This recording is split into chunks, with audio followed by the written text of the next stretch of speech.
Good evening and welcome. I'd like to call to order the regular meeting for the Inland Valley Development Agency. Today is Wednesday, November the 12th, and it is approximately 5:02 p.m. If I could have our Madam Clerk do the roll call, please. Yes, sir. If you can please state your name for the record. Members from the City of Colton. Frank Navarro. David Toro. Thank you. Members from the City of Loma Linda are absent at this time. Member from the County of San Bernardino 5th District. Aka Jr. present. And member from the County of San Bernardino 2nd District. Armendariz is present. And members from the City of San Bernardino. Juan Figueroa. Mario Flores. Thank you, sir. We have quorum. Thank you very much. We will now adjourn to closed session. And if our attorney will read us into closed session, please. Yes, Mayor, we have three matters on our closed session agenda. One is pending litigation, which People's Collective for Environmental Justice versus the Inland Valley Development Agency, case number 25-10434. We have a matter of conference with real property negotiators.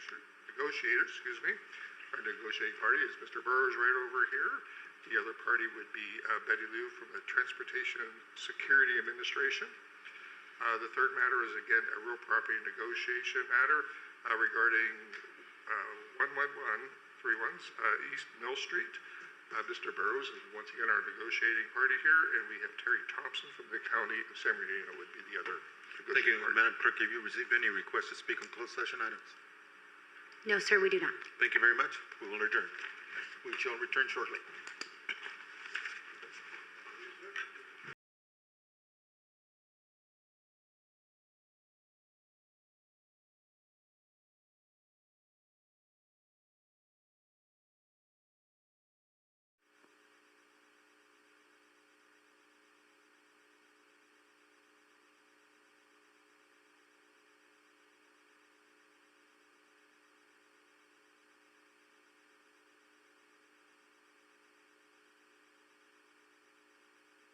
Yeah, we're going to get some weather too. Okay, we'll reconvene our meeting and I'll have our council read us out of closed session, please. Okay. Thank you, Mayor. No reportable actions. However, I do wish to just report for the record that Supervisor Armendariz and Supervisor Baca Jr. reclused themselves from item C on our closed session, which regarded negotiations with the county. Thank you very much. And now we call to order the open session. And if I can ask Mr. Flores to lead us in the pledge.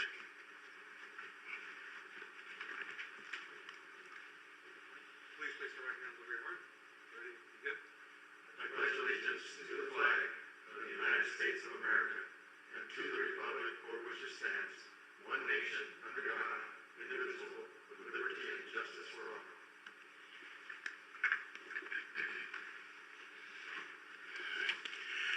Thank you, Mr. Flores. Madam Clerk, do we have any items to be added or deleted from this agenda? No, sir, we do not. If there is a conflict of interest, make sure as we go through the agenda that you report your conflict of interest to Madam Clerk. Informational items number G, Mr. Burrows. So the very first one, I'm going to have a general update from Council on SB 707. And you all are probably becoming more and more familiar with this, but being IVDA is a unique entity, I wanted Mr. Lewin to give you the overview. Right? Thank you, Mr. Burrows. I'm sure all of you have been having discussions and briefings from your respective city attorney, county council on the effects of SB 707, and in particular those provisions which are new to the Open Meeting Act about having public participation by video conference or audio visual as well, and agendas being posted in additional languages necessary. The IVDA is a special district that is reported, and under the terms for those provisions, it's an eligible legislative body is what those provisions that are new to the Act provide for. While it doesn't include special districts, the IVDA does not qualify under that requirement. So those are not applicable to the IVDA for our meetings here. Just for kind of the record, as everybody's aware, because it can be kind of confusing if you read the stuff. It's quite detailed. Special districts are covered, but they have to have one of the following three items in order to be treated as the eligible legislative body for that. And one, has boundaries that cover the entire county. IVDA clearly does not have that. Has full-time equivalent employees of 1,000 or more. We certainly do not meet that requirement. Or, unfortunately, we do not meet the third one, which is annual income of over $400 million. So those are you got to be one of those three to be a special district for purposes of inclusion within this and be an eligible legislative body. Therefore, these new provisions would otherwise require the teleconferencing and everything else comes along with that are not applicable to the IVDA. Okay, thank you. All right, next one up is going to be Mr. Gibbs. We have a kind of a cool recap on our Cruising at Altitude concert. Mark? Thank you, Mike. We're pleased to report out that on October 22nd, we had our third Cruising at Altitude concert. And this is an important moment for us. We'd like to celebrate milestones at the airport and at the IVDA. And this is that result of that collaboration. So this is in celebration of Breeze Airways and their 3 years of air service at SBD. So we invited down the entire community, sold out show. And it's really that celebration of air service, but we make it an event that's free to the community. But it also allows staff to reach out to the business community, and that business community continues to grow, as was evidenced on the tail of the plane at this event. But it also helps demonstrate some of the growing drone activity at the airport, which is what this video is going to show to you here in just a moment. And the other team is I gotta take our hats off to our great staff.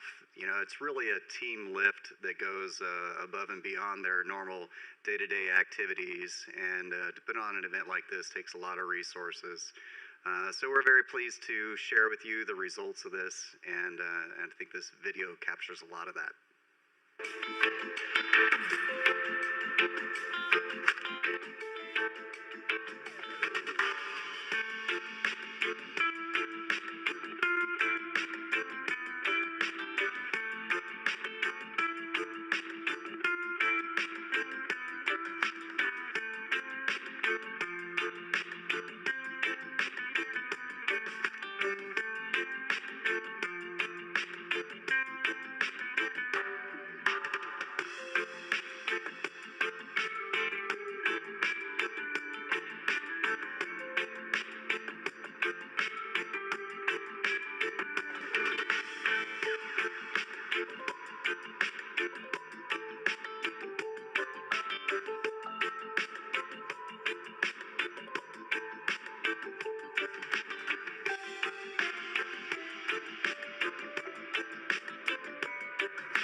Thank you, and that concludes my report.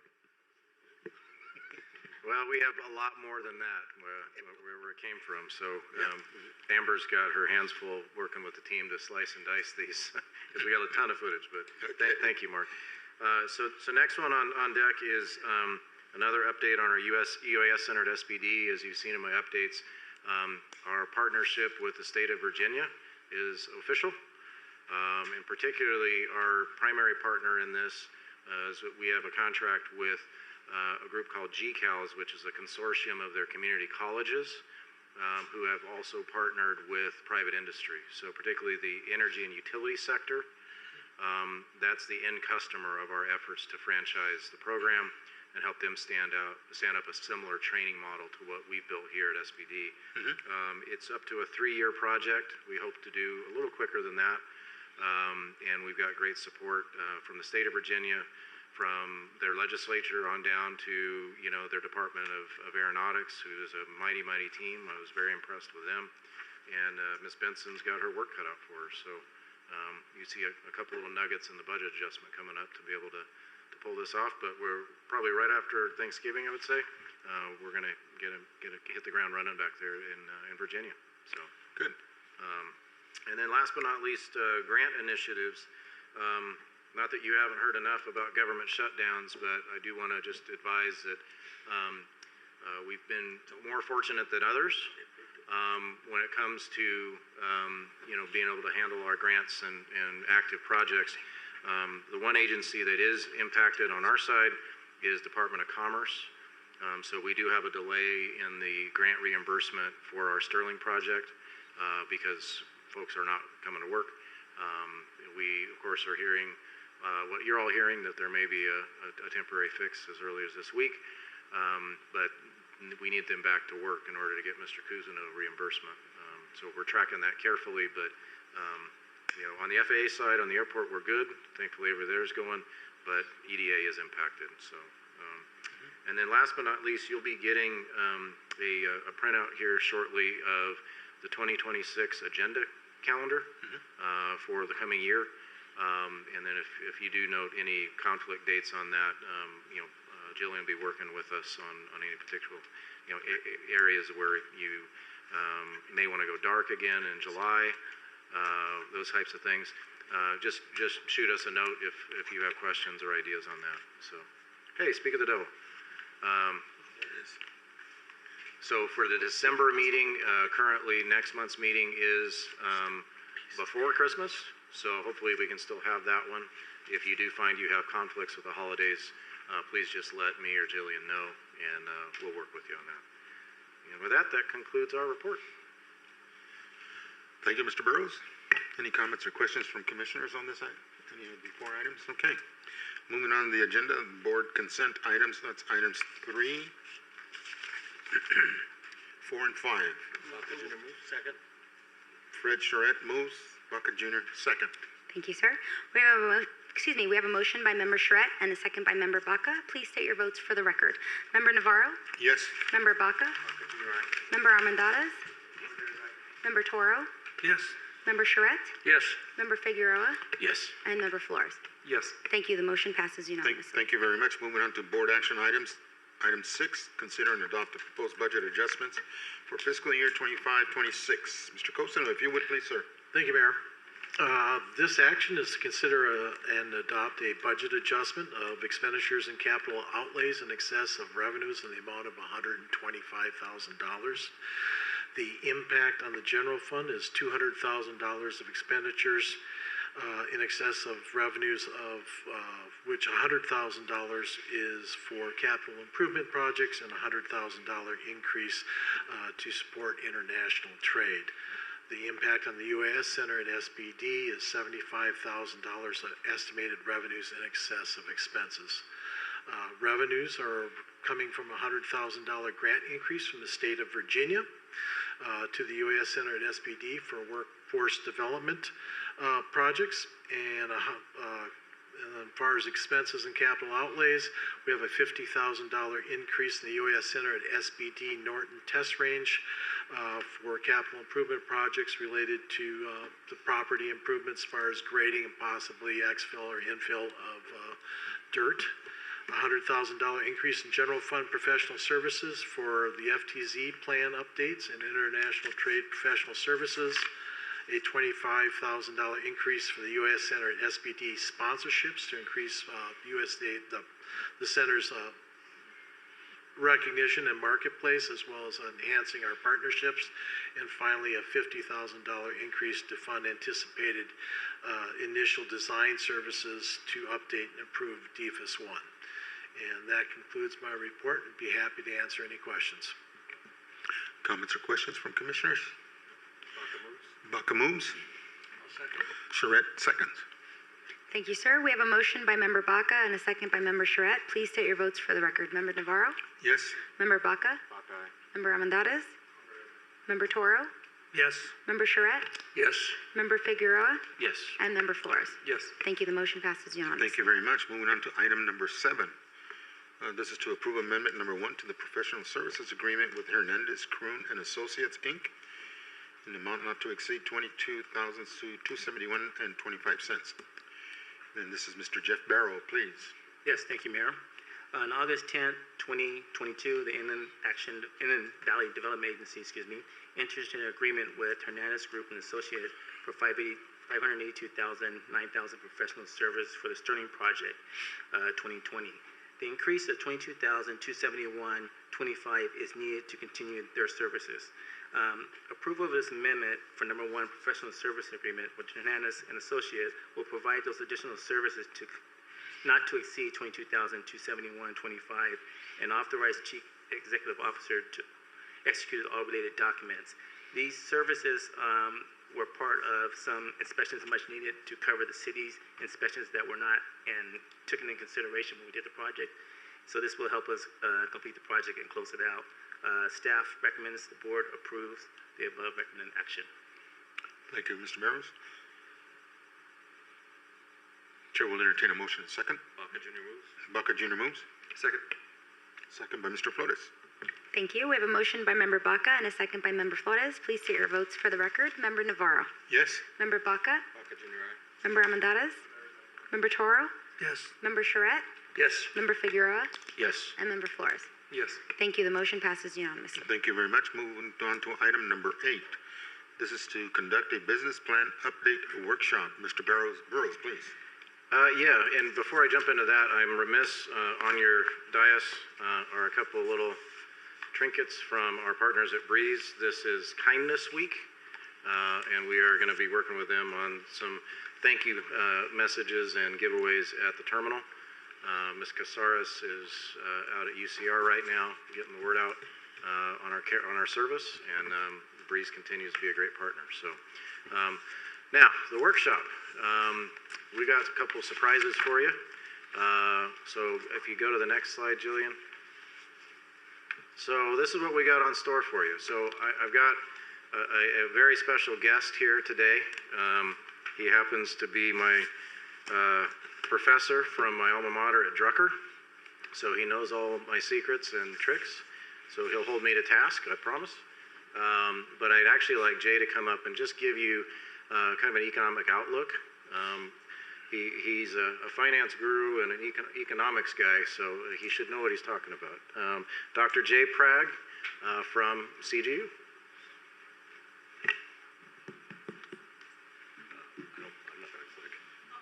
I'm good. Thank you, Mike. Good evening, everybody. If I could start with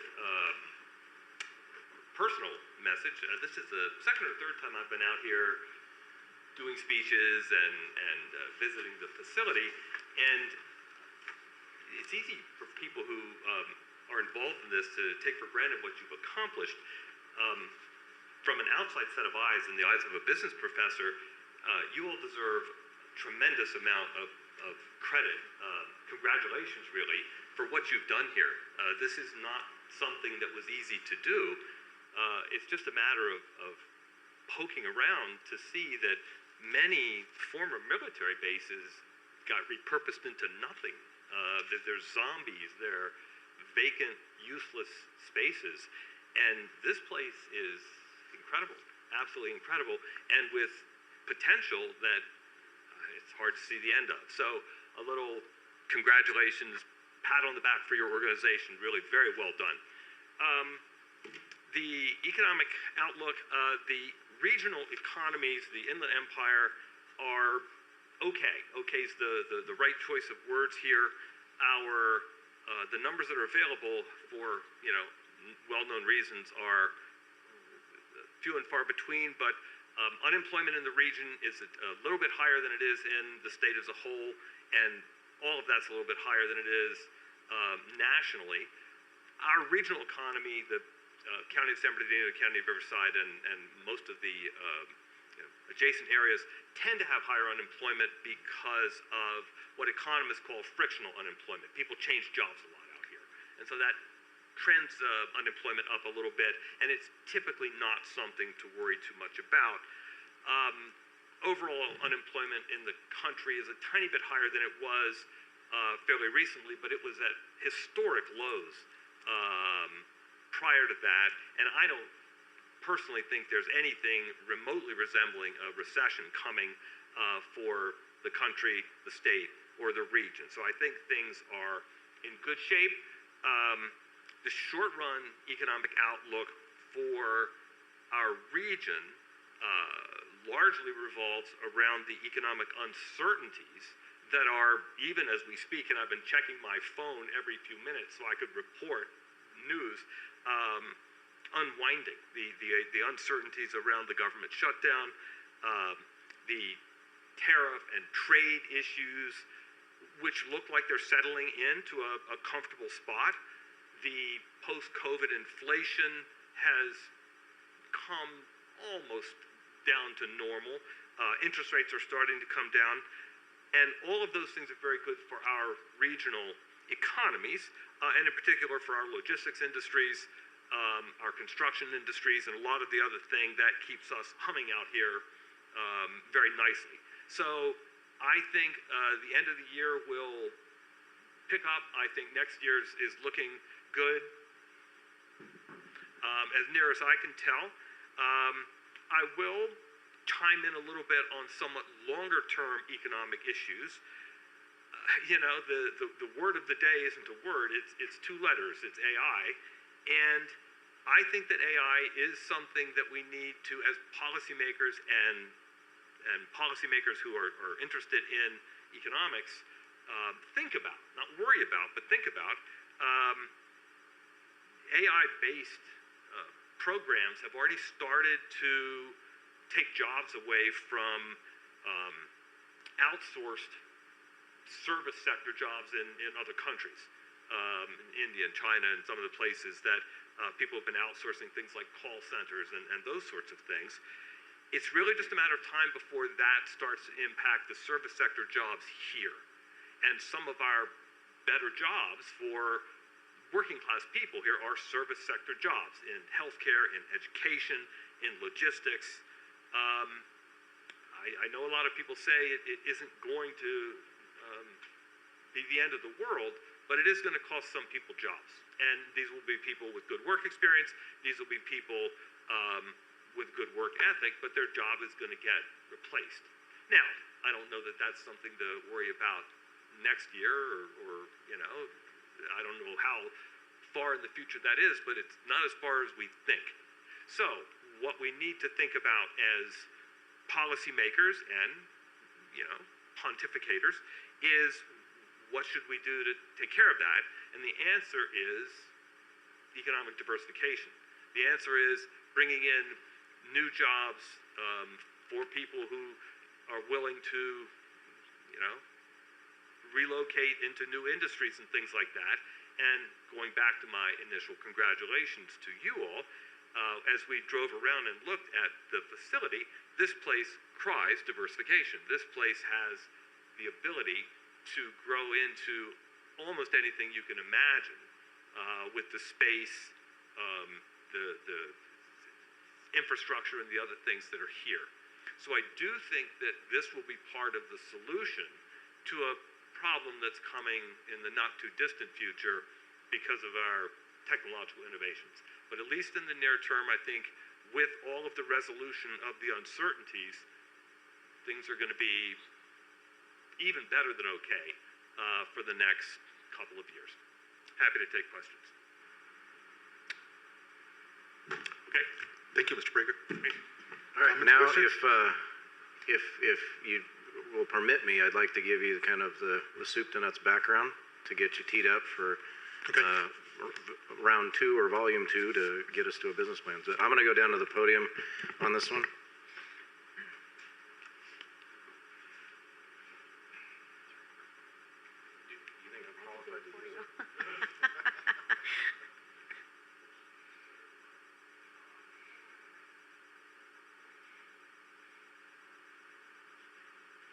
Hi again. So I want to give you kind of similar to what we did on the airport, kind of the eating the elephant one bite at a time approach here. So there's quite a few slides, but I'm going to zip through a few of these pretty quick because you've seen them before. Jay already talked about, as a reminder, remembering where we came from. So of course, as you guys all know, we were Norton Air Force Base, announced for closure in '94. Officially closed under President Clinton's watch, and that was about 15,000 total jobs lost. Pretty significant impact and hit to the region, as we all know. We lived it, and as you see with Jillian's story maps every year, we do our fresh in-plan analysis for the prior calendar year We finished this past round just over 18,000 jobs. So are they the same jobs that were here when Norton was here? No. But I'm pretty pleased with the sectors we've been able to aggregate and retain because it's similar to the types of disciplines that Norton had. The one misnomer in that is the aerospace piece. Our UAS Center is kind of our new aerospace piece, but obviously that's hard for the state as a whole to recapture. But you guys know that. You know that we were formed in 1990. Very unique formation.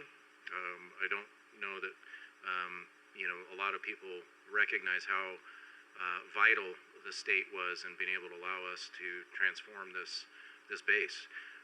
So at that time, Assemblymember Jerry Eves ran a bill specific to us and Victorville, because you had two major military installations in the same county closed at the same time, only to follow with March Air Reserve Base being realigned.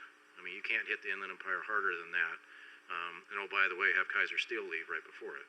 So we were actually formed out of special state legislation. So a couple things that are different about that, where a lot of your cities and county had redevelopment agencies, where you had an ordinance or a resolution to create a redevelopment agency. We have the latent authority from the state itself. And we're the only two in the state ever to have that designation, but that's because of the legislature and their support for us back in 1990. That created a 3-mile radius around the former base. And you'll see it here in a sec. We got a 3-mile radius, George got a 5-mile because they had more land. But that makes us a very different kind of special district than you see in other locations. So that's why IVDA is not your normal agency. You guys know who you are. Thank you for your leadership and support all these years. But we're a regional enterprise.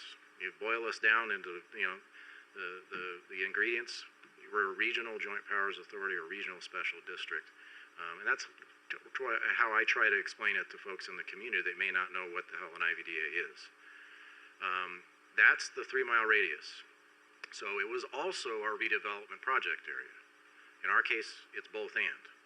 But again, it comes from AB 419 and then gets replicated in our redevelopment plan while we had the redevelopment powers. And we'll talk about those in a sec. So you'll see in that yellow area, there's county unincorporated space.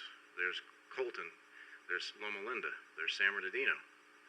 That's why you're at the dais. You have an equity stake in this. So historically, this is where IVDA has focused its efforts. So being formed in 1990, we had the Airport Authority formed in 1992 because there was a focus, a separate entity needed to be created. And also to settle litigation from the City of Highland and City of Redlands at the time. The Airport Authority has been in operation since 1992. However, IVDA's mission to support the airport and its development has never changed. And I'll show that to you there. That's straight out of the JPA. So you'll see it was going to be the original entity to not only do all the base reuse planning, all the economic development, infrastructure, but it originally was also going to have the airport. After 1992 and the settlement agreement, we no longer own airport property, but we have certainly over the years and to this day continue to contribute to the airport's success with your support. But it didn't come out of thin air. That's why we keep it on as a priority when we come to you for projects and programs. Customers, kind of important to have those in our business. And so we really try to keep track of who we have, who we don't have, and who we want. So there's a couple little updates in this one from your prior plan. Obviously, the Yahaviatom partnership has been very, very active, particularly in the past 5 years. We've worked with them since 1993, though, because they've had property on the base. We're finally starting to see those other off-airport programs develop. The UAS Center has been stood up in this last 5-year stint. That's a new one. And as you saw with AI Bot and some of the others, we're actually trying and actually getting companies to set up operations to manufacture and sell these aircraft, not only just test them. So that's a new one. And that naturally brings international trade partners because the components that go in these drones come from all sorts of places. They come out of an AI bot operation as a U.S. aircraft, but they've got a lot of parts in them, and we've got some programs that can help them with that. That's a reprint of that one. We need to go. Oh, I went back. I'm sorry. There we go. And then how do we package that all that up to be able to generate results, outcomes, deliverables, revenues, jobs, those kinds of things. This is historically how we've done it and how I think we still are. But maybe we need to add to that. Maybe we need to, fine tune it. What is it? Dust off the spark plugs a little bit. We're happy to look at other opportunities. And then you look at issues, challenges, those types of things. Obviously, being a former base, we got to make sure we know what's under the ground before we dig it up. We've done a lot, and really most of the old stuff has been removed or improved already. Now I've added with the UAS Center and these manufacturers, there's a direct tie in the workforce piece. We're actually a solution for that too, though. So you remember with our UAS program, one of the coolest things about it is in order to be a drone pilot, you only have to be 16 years old and motivated. With our partnership with county schools, you can be a drone pilot for $175. You just have to pass the test and make sure you know how to fly safely, which is what we do. So we're making some real inroads in that, but there's a lot of other skill sets with our relationship with the airport that I think we can bring to bear over the next 5-year, 10-year horizon. And then what we all should be looking at, and I know all your agencies are, is we're going to have some real near-term impacts when it comes to energy. So being able to have alternate sources. We all know that the utilities are raising rates, and we need some alternatives for that. So we've got a few programs with the airport and some coming to IVDA in addition to the EV chargers and things that you've already worked with that we want to bring forward to you on that side of the ledger. So this is how we ended in 2020, trying to break down what IVDA is it's really its core. So obviously the base reuse and the airport support, and then we've got a community economic development role that comes straight out of our base reuse obligations. Bringing jobs back, driving new employment, retaining that employment, and growing the economy for the benefit of the region. So we post redevelopment, as some of you will remember, we had about a 5-year discussion with the State Department of Finance about how we're not dissolved as a redevelopment agency, only to eventually be settled in a settlement agreement when we did the 2014 bond refinance. That successor agency is the vehicle to be able to retire those bonds.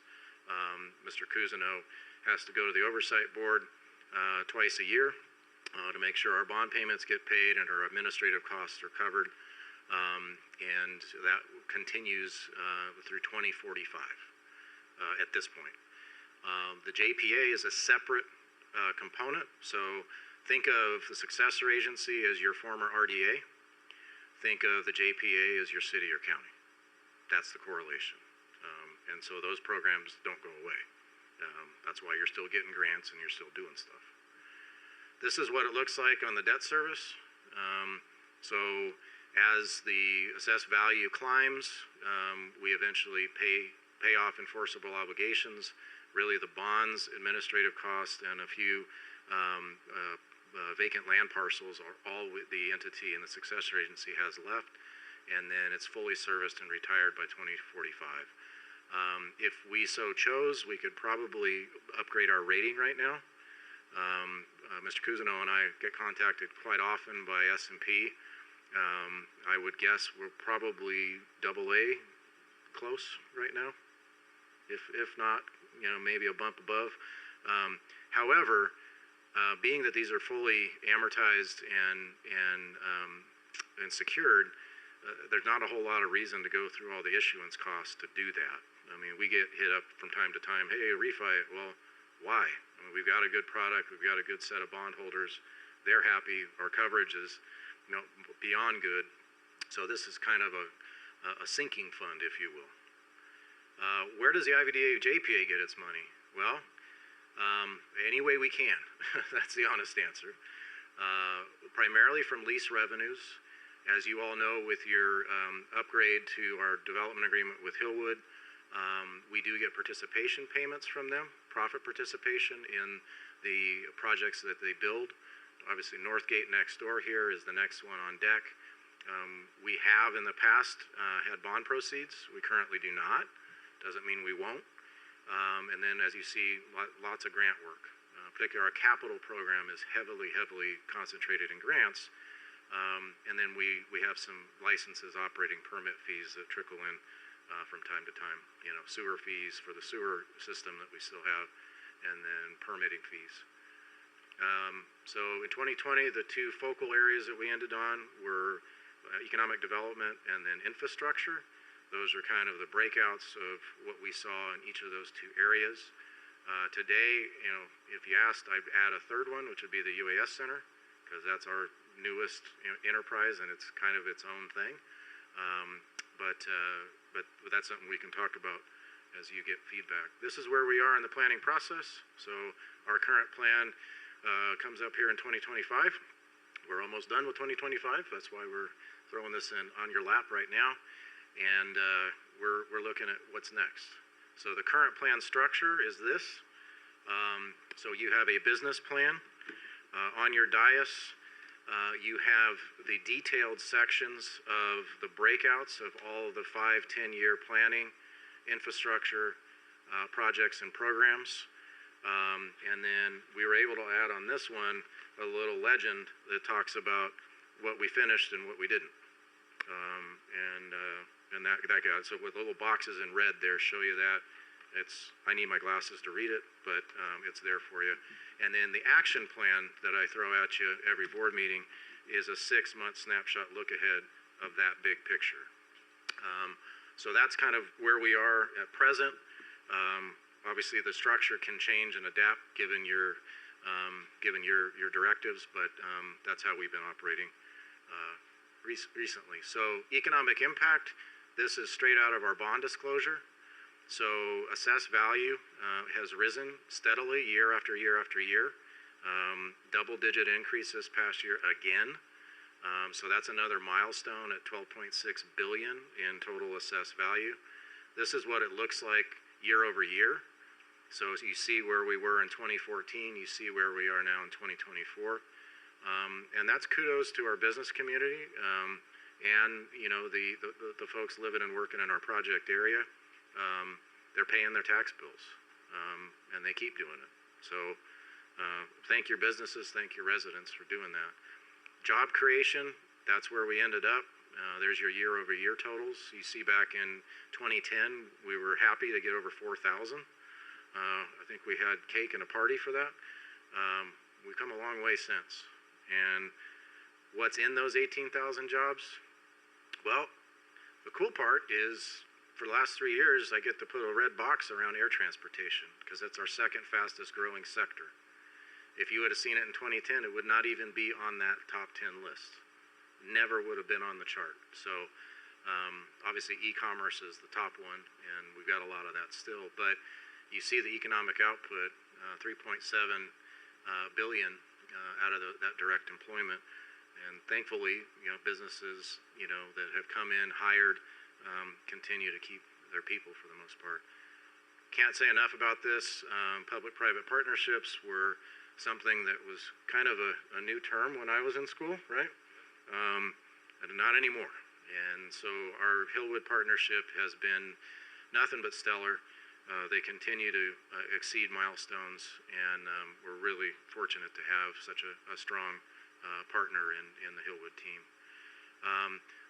For the economic development component in the current plan, this is kind of what roadmap we stuck in there in 2020, looking at, okay, where are the economic opportunity areas in our backyard, in our base reuse project area. With your help, I want to update this to say, is that really reflective? Should we be looking elsewhere? What are we missing? And also working with your agency staff as well. This is infrastructure. So stuff that we finished, stuff that we're still working on or about to work on, and then the big picture long-term stuff. That too needs a refresh and an update, but that's where we left off in 2020. And then most recently, a certain county supervisor, thank you Supervisor Baca, said, what about what's out there? What about our gateways? How do we get to and from this business park and that airport? And so we've actually, with supervisors' help and guidance, gone down and re-engaged with Caltrans and a lot of the other partner agencies about programs that we can light up and hopefully incorporate in this plan to be able to spruce up those pathways and gateways in and out of our region. We did talk about and present to you a while back a potential commuter rail concept. SBCTA is still willing to work with us on this. There again, you know, some right-of-way issues that we need to think through, entitlement issues, but if that is still of interest, we've got the right teams to go help pursue that and bring you back options on that project. Foreign trade zone. There's about a week I go through now that I don't have to talk about this one, but I love talking about this one because we've had it since 1996 and not enough people use it. So on your dais, you have one of these. So our good partners at the Port of Long Beach are going to be out here on December 11th doing an FTZ workshop.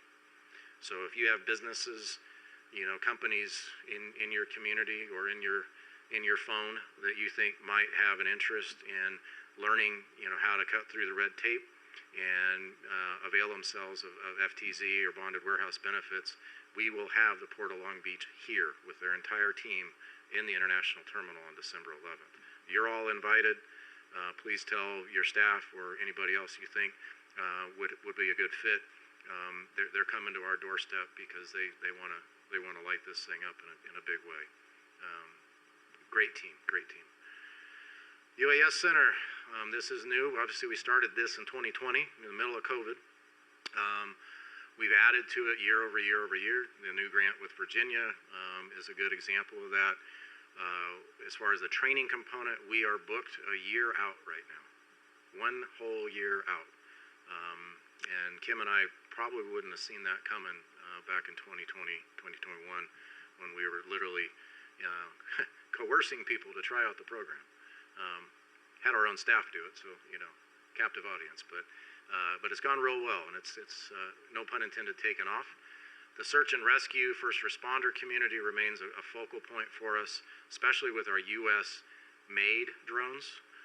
There's a lot of circulars out there on counter UAS and concerns about some of the international manufacturers. We have been from day one a safe haven for U.S. companies to promote their products, test their products, bring them to market. And then the tactics that come out of that and the programs, our technical team is top-notch in being able to get to search and rescue, you know, the fire, police, emergency response teams, and get them the best tech for their tactical needs. And so that continues to go on. Riverside County's team is just wrapping up their program, and we got a few more coming with the Interior Department when they get back to work. We talked about this before. County schools, just stellar progress with them. Booked through July means July of next year. That's how far out we're booked.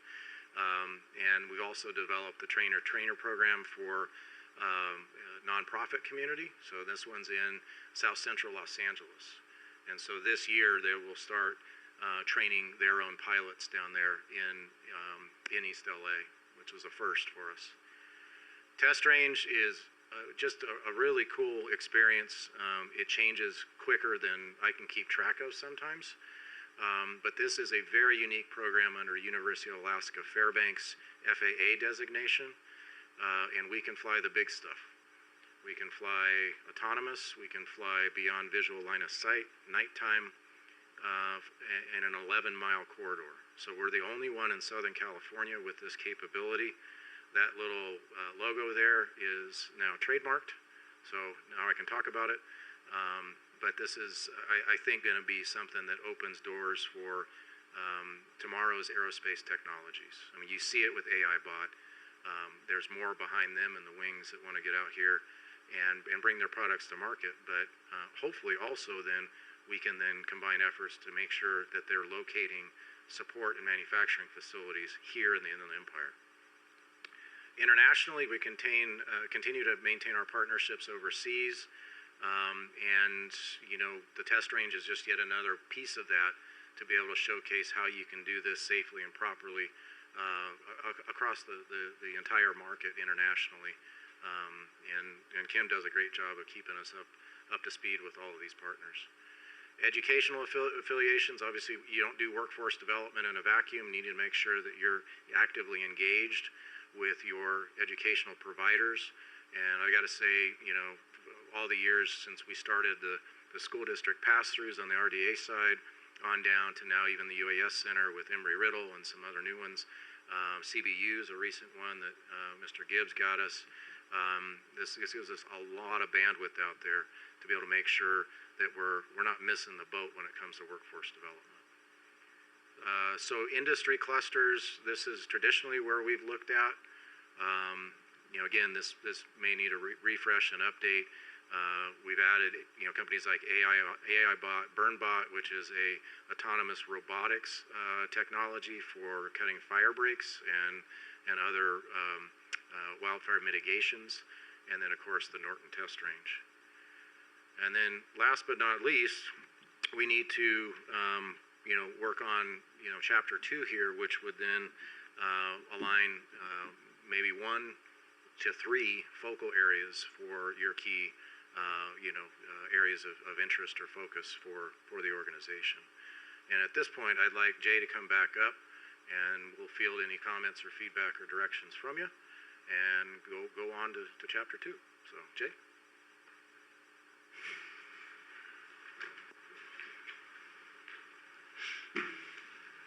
Okay, that was a wonderful overview and history lesson. Now, Mike, how do we want to record focal areas? Well, the beauty is this thing is recorded, so anything they say, we know. Fantastic. You know, as I said, the space cries out for new and interesting areas of employment and other things. What would you all like to see here? What would you all like to see here that isn't here? You know, other than another microbrew, which I gather you've got already, right? Yeah. The brewery is open.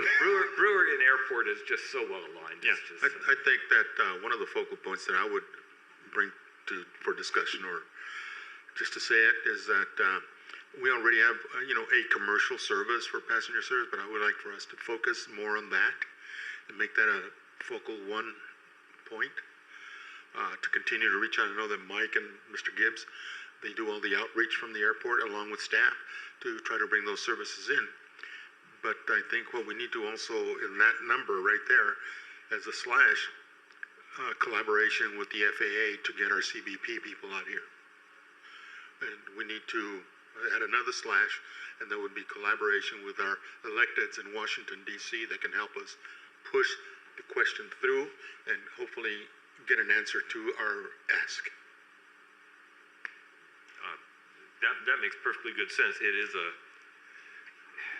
passenger is a competitive space.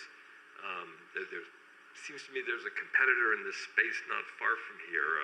I forget what it's called. And the problem is you typically have to look for, again, this isn't my area of expertise, but you have to look for passenger needs that aren't being fulfilled somewhere else. That's just a market thing. I mean, there's no point in having you know, another set of flights to Las Vegas. Actually, there's no point in having flights to Las Vegas anymore, from what I hear. Which is actually probably better anyway, right? Well, I'm with you on that. that's an inside joke. But I think passenger is That's an inside joke, but it certainly makes sense to me. The nice thing about it is you've got to start.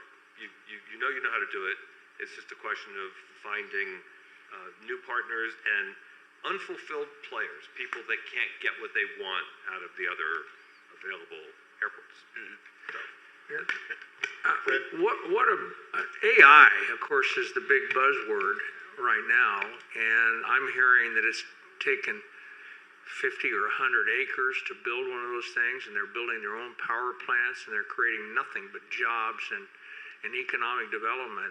It would seem, I don't know what's going on in the AI industry or future in Southern California, but certainly AI is a thing of the future.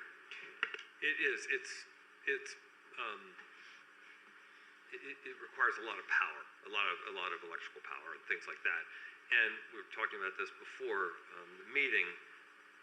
If the current administration can accomplish one thing without insanity, by the way, the shutdown is over, the vote is completed, it would be to get some of these small nuclear power things approved.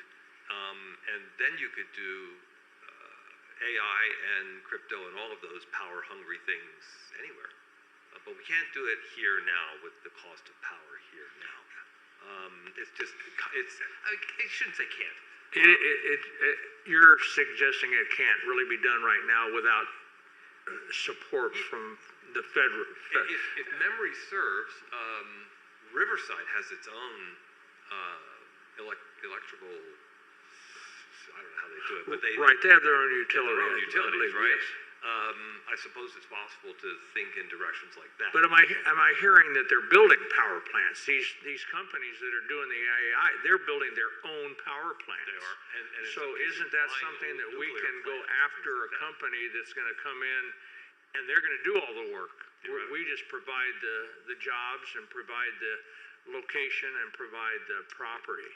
Theoretically, but again, you're talking about doing this in the state of California. Yeah, we sometimes wonder why we're all still here except for the weather. Left in the state of California, and I guarantee you can't run an AI facility on solar or wind power. It couldn't possibly be done. But I do think it's the right way to think.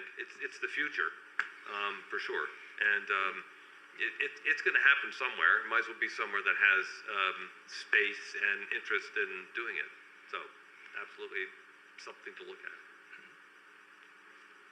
Other thoughts? Think outside the box, as we say in professor school.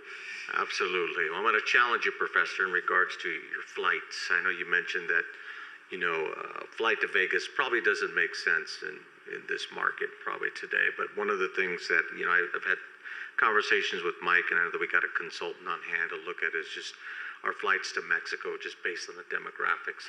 One of the things that Mexico has done in TJ is they made it so convenient for individuals to park there, walk across, and I think we could capture that market here because those flights to Mexico City, Guadalajara, and those hot spots within Mexico, part of it is because of the demographics and the family connections from here to there. I think between Riverside and San Bernardino County, we have a great opportunity to capture that market. Now, some of these other areas in the country, we may not capture, may not have the demand here, but I think there's a demand and a need here, and the opportunity we have with the convenience here in the Inland Empire, but also, our $5 parking a day, and I think we could begin to market that and sell it that and really, really build that up. I think that is just so critical. If we could start thinking, like you said, outside the box, not thinking of our own demographics, but other demographics that may not be traditional for some of us to think a little bit different. I think we should start looking in that direction. The other thing is in regards to manufacturing. Is there any other opportunities here that we could bring for manufacturing? And I even concur with Mr. Charette. Maybe we have these conversations about potentially finding options for power within this area. I know one of the things that's being explored, I know it'd be a challenge, but even they're talking about smaller nuclear sites, which is being discussed throughout our country. And I'm not saying that's an option, could be an option, but I just at least look at it. And if it doesn't make sense, it doesn't make sense. But I think we have to continue to outline what are our three focal areas. And the only other thing I would have a question in regards to infrastructure. I saw your economic development outlay here, and I saw that some of it's eligible for grant funding, which is the FHWA EDA grant funding. I'll just start with the economic development side. I guess maybe to Mike, how competitive is that? And I saw that there's three projects that are eligible, 2 for 12 million and 1 for 100,000, which is smaller. How difficult is it to get that money? It's increasingly difficult. Okay. And with your help, with our other members' help, the way to increase your chances of success is collaboration. And that's the one opportunity that I think IVDA has is the strength of our members and being able to go and look at co-application opportunities because they rank higher and higher and higher. That's why you see on the EDA side us going with multiple grants with Highland and San Bernardino, or Highland and San Manuel, Yahabiatam, because you get a threefer. You get IVDA as a JPA, you get a tribal government, and you get a municipality who has jurisdiction over the right-of-way. If we could replicate that in the county and in San Bernardino, our chances go way up. Plus, you're bringing the partner with you, so your chances of potentially mistakenly cannibalizing the opportunity of not knowing that IVDA is going after this program, but our county team is doing the same thing, going after the same dollar, it makes us regionally look kind of silly because we're competing for the same dollar. Sure. Combining forces increases our chance of success, also makes it a much more efficient project. So what I would do is at least my thoughts on the economic development side, you have 3 projects here listed. Maybe we could rank those 1, 2, and 3. Which one would be the most important one that we go after? And then you have the other local funds, which looks like a smaller bucket. Well, we didn't expect to be too greedy in asking other people for money, but that was the thought back in 2020. Yeah. But I think with those other 1, 2, 3, 4 that you have on the economic development side, which rank those also, and I think we could start asking folks for money. I just think we have to do it if we really want to change the landscape here. I mean, that's just on the economic development side. Now, I'm looking on the infrastructure side. There's roughly about 14 projects there. Yep. And I guess my question is, these are all grant eligible funding, right? Based on the shading. Yeah, we try to make sure anything we throw up there could be either locally or federally or state funded somehow, some way. That increases our odds of success too.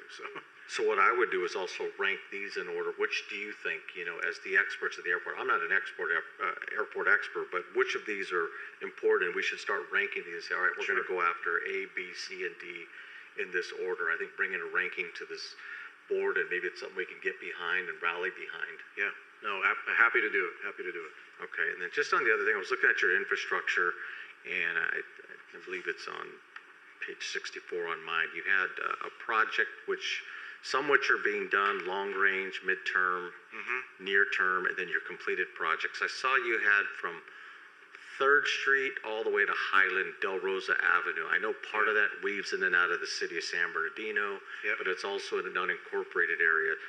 What are your thoughts there? Is that road widening, or what are your... It's very similar to what we just are finishing up on Sterling.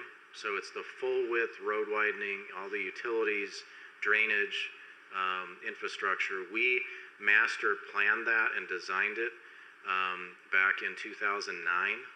And so that's the package we've been trying to deal with, previously with the infrastructure corridor. That's that toolkit. So those plans are already built, developed, ready to go. We can take any component of that at any time and go after a grant regionally. That was the idea.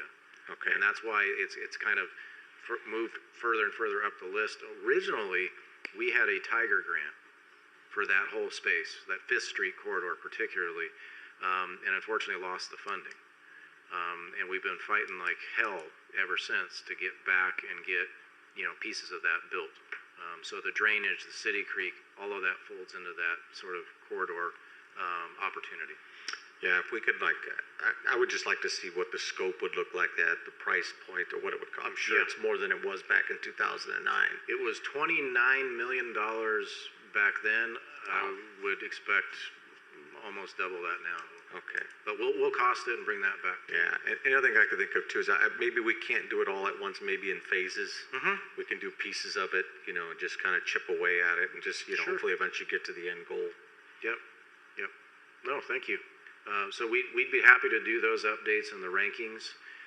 bring that back to you in another workshop session and let you, pick your favorites. So, Okay, thank you. yeah. Thank you. Thank you.